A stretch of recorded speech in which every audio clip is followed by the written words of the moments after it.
গাড়িতে আগেও চাকরি করছি, প্রায় অনেক দিন চাকরি করছি, মাঝখানে কিছুদিন গ্যাপ দিয়েছিলাম, অন্য ড্রাইভার চলাইছি, আবারও এই চাকরি নিলাম আপনাদের দোয়ায় ও ভালোবাসায়।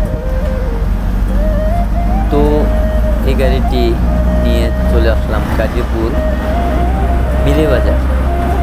তার মিরে বাজার থেকে মাল নামিয়ে আবারও ব্যাক করলাম আবদুল্লাপুরের দিকে, একা একাই যাচ্ছি গাড়ি চালিয়ে। তা এই রাস্তাটা এতই ছোট, গাড়ি কোনো জোরেই চালানো যাচ্ছে না। একটি বড় বাস যদি রাস্তায় যায় ওভারটেক করাটা অনেক কষ্ট।